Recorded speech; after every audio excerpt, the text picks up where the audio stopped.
Hello बच्चों, कैसे हैं आप सभी बच्चों। आज की इस वीडियो में हम आपका 1 और 2 जनवरी को जो क्विज हुआ था उसका हल करेंगे। इस क्विज में आपके 15 प्रश्न है, 5 गणित के, 5 हिंदी के और 5 ईवीएस के। चलिए अब हम अपना टेस्ट स्टार्ट करते हैं। कृपया अपना नाम भरें। यहाँ पे आप अपना नाम भरेंगे, उसके बाद अपना ज़िला चुनेंगे, उसके बाद आप अपना ब्लॉक खंड चुनेंगे और फिर आप अपना स्कूल कोड देखेंगे और उसको सिलेक्ट करेंगे। आप अपने मोबाइल, आप किसके मोबाइल का यूज़ कर रहे हैं यहाँ पे भरेंगे। ठीक है, चलिए अब हमारा स्टार्ट होता है टेस्ट। वर्ग का क्षेत्रफल होता है, वर्ग आपको पता है बच्चों, वर्ग हमारा जिसकी चारों भुजाएं एक जैसी होती हैं, ठीक है, उसका एरिया निकालना है हमें, यानी कितनी जगह यहाँ पे इसने कितनी जगह घेरी हुई है। तो उसका फॉर्मूला होता है हमारा साइड बाय साइड यानी भुजा गुना भुजा। अगला क्वेश्चन है, आयत का परिमाप होता है। आयत बच्चों आपको पता है जिसकी अपोजिट साइड इक्वल होती है, ये और ये साइड इक्वल है और ये साइड इक्वल है, तो इसका परिमाप होगा सभी भुजाओं का योग। तो इसका फॉर्मूला होता है 2 इंटू लंबाई जमा चौड़ाई, तो हमारा आंसर होगा 4। आयत का क्षेत्रफल क्या होगा यदि इसकी लंबाई 5 सेंटीमीटर और चौड़ाई 3 सेंटीमीटर हो। तो हम यहाँ पे आयत है, जैसे इसकी लंबाई है 5 सेंटीमीटर और चौड़ाई है 3 सेंटीमीटर, तो इसका हम क्षेत्रफल कैसे निकालेंगे। क्षेत्रफल का फॉर्मूला है लंबाई गुना चौड़ाई, तो 5 लंबाई हमारी, चौड़ाई है 3, तो हमारा आंसर आया 15 वर्ग सेंटीमीटर। एरिया हम वर्ग सेंटीमीटर में लिखते हैं। चलिए, एक वर्ग की प्रत्येक भुजा 10 सेंटीमीटर है। वर्ग है, उसकी प्रत्येक भुजा 10 यानी कि 10 10 10 और 10 है, तो इसका परिमाप क्या होगा। परिमाप होता है, क्या होता है, परिमाप का फॉर्मूला होता है 4 बाई साइड, यानी कि इसकी सभी भुजाएं इक्वल होती हैं, तो परिमाप होता है सभी भुजाओं का योग, 10 जमा 10 जमा 10 जमा 10। तो इसको हम 4 गुना भुजा भी लिख सकते हैं, जैसे हमारा फॉर्मूला यही है 4 गुना भुजा, भुजा है हमारे पास 10, तो हमारा आंसर आया 40। तो इसमें हमारा आंसर होगा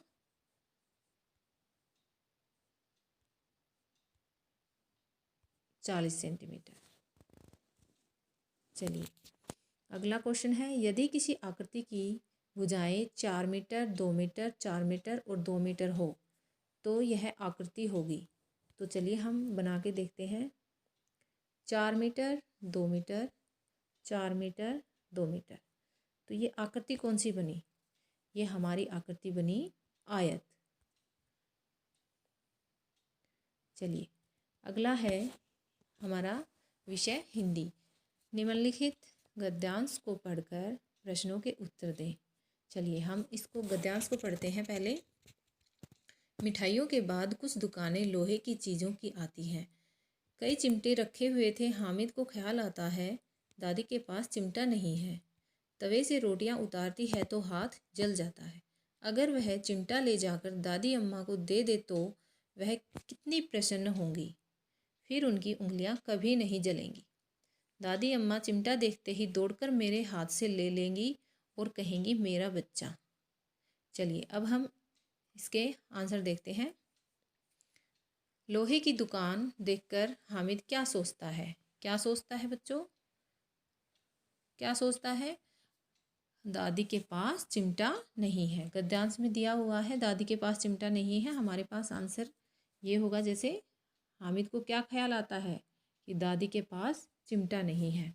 ठीक है,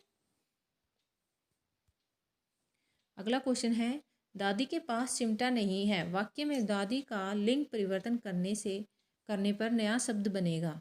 लिंग मतलब जो शब्द हमें किसी स्त्री या पुरुष जाति का बोध कराते हैं उसे हम लिंग कहते हैं। तो दादी का लिंग बदलेंगे तो क्या होगा? दादा। अगला है, चिमटा मिलने पर दादी की उंगलियां नहीं जलेंगी। यह वाक्य किसने कहा? हमने पढ़ा था, हामिद को ख्याल आता है दादी के पास चिमटा नहीं है, तवे से रोटियां उतारती है तो हाथ जल जाता है। तो इसमें किसने सोचा था, किसने कहा था कि चिमटा मिलने पर दादी की उंगलियां नहीं जलेंगी? हामिद ने। हमारा आंसर होगा हामिद। अम्मा शब्द का समानार्थी शब्द बताने वाला विकल्प है। अम्मा समानार्थी यानी कि जो सेम एक जैसे शब्द होते हैं जिनका समान अर्थ होता है, सेम अर्थ होता है। ठीक है, तो उसका अर्थ माँ और अम्मा। चाचा और अब्बा सेम नहीं होते, बाबा माँ ये भी सेम नहीं होते, भैया माँ सेम नहीं होते, सेम अर्थ नहीं होता। माँ अम्मा, माँ को भी अम्मा ही बोलते हैं। तो इसका हमारा आंसर होगा ये। रोटी शब्द का बहुवचन है। बहुवचन यानी वचन बदलना है हमें। रोटी का वचन होते हैं जो शब्द हमें एक या किसी वस्तु के एक या अनेक होने का बोध कराते हैं, तो उसे हम वचन बोलते हैं। तो रोटी का बहुवचन होगा रोटियां। ठीक है, हमारा आंसर 4। अगला हमारा विषय है ईवीएस। हमारे 11 से 15 जो क्वेश्चन है वो हमारे ईवीएस के हैं। चलिए, 102 फ़ोन नंबर किस सेवा के लिए डायल करते हैं? बच्चों 102 हम एम्बुलेंस के लिए करते हैं।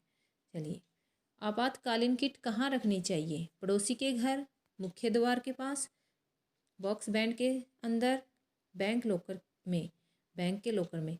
तो बच्चों आपातकालीन किट, आपातकाल मतलब जिसकी हमें कभी भी आवश्यकता पड़ सकती है, तो उसके लिए हमें वो चीज़ कहाँ पे रखनी चाहिए? मुख्य द्वार के पास रखनी चाहिए। आजकल कई घरों में कांच की बड़ी बड़ी खिड़कियां व दरवाजे बनाए जाते हैं। भूकंप आने पर क्या करना चाहिए? कांच की खिड़की व दरवाज़ों से दूर रहें, कांच की खिड़की व दरवाज़ों को कसकर पकड़ें, या कांच की खिड़की व दरवाज़ों से सटकर खड़े हों, या कांच की खिड़की पर चढ़ने की कोशिश करें। तो हमारा आंसर होगा कांच की खिड़की व दरवाज़ों से दूर रहें, क्योंकि ये सबसे ज़्यादा नुकसान पहुंचा सकते हैं आपको। ठीक है, तेज भूकंप से निम्न में से क्या नुकसान होता है? क्या नुकसान होता है? इमारतें टूट जाती हैं, बिजली के खंभे गिर जाते हैं, लोगों को चोट लग सकती है, या उपरोक्त सभी। जी हाँ बच्चों, ये सारी चीज़ें हो सकती हैं। तो इसका हमारा आंसर होगा 4। यदि किसी आपातकालीन स्थिति में किसी गांव में भारी नुकसान हो जाए तो उसे ठीक स्थिति में लाना किसकी जिम्मेदारी है? सरपंच की, सरकार की, गैर सरकारी संस्थाओं की, या सबकी सामूहिक जिम्मेदारी? जी हाँ बच्चों, ये हमारी सबकी सामूहिक जिम्मेदारी होती है। चलिए, अब हमारा टेस्ट कंप्लीट हो गया, तो इसके लिए आप कंटिन्यू का बटन दबाएंगे। आप इसमें अपना स्कोर देख सकते हैं। जैसे आपका स्कोर ये है, और अब आप इसको सबमिट बटन दबाकर टेस्ट को ख़त्म कर सकते हैं। धन्यवाद।